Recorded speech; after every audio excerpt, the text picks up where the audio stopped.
നമുക്കിന്ന് നല്ലൊരു മീൻ ബിരിയാണി ഉണ്ടാക്കിയാലോ. പണ്ടൊക്കെ ബിരിയാണി ഉണ്ടാക്കാന്ന് വെച്ച് കഴിഞ്ഞാൽ വലിയ ബുദ്ധിമുട്ടാന്നാട്ടാ ഞാൻ വിചാരിച്ചിരുന്നത്. ബട്ട് എന്ത് കാര്യം നമ്മൾ ഭയങ്കര ഇഷ്ടത്തോടു കൂടിയാണ് ചെയ്യുന്നതെങ്കിലോ അതിങ്ങനെ നമുക്ക് ബുദ്ധിമുട്ടാവോ? ഇല്ലല്ലോ. സോ പറഞ്ഞു വന്നത് മീൻ ബിരിയാണി. ഇതിൽ മീൻ നമ്മൾ വളരെ സിമ്പിൾ ആയിട്ടുള്ള ഒരു മാരിനേഷൻ കൊടുത്തിട്ട് ജസ്റ്റ് ഒന്ന് ഷാലോ ഫ്രൈ ചെയ്തെടുക്കുന്നുണ്ട്. അത് ഫ്രൈ ആവുന്ന സമയം വെറുതെ വേസ്റ്റ് ആക്കണ്ട.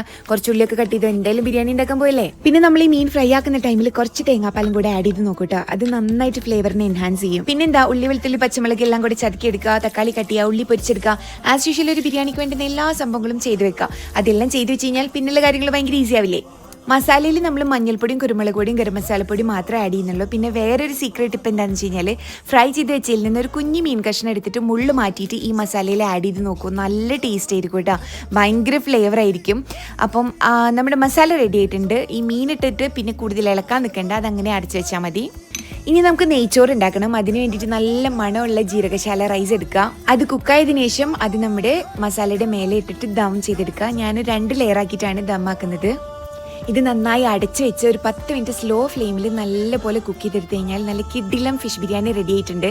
ഇനി നിങ്ങൾക്ക് ഏറ്റവും ഇഷ്ടമുള്ള ബിരിയാണി ഏതാണെന്നും കൂടെ ഒന്ന് കമൻറ്റ് ചെയ്യണേ. എനിക്കിപ്പോൾ തൽക്കാലം ഈ ബിരിയാണിയാണ് ഏറ്റവും ഇഷ്ടമുള്ളത്. So do try it out.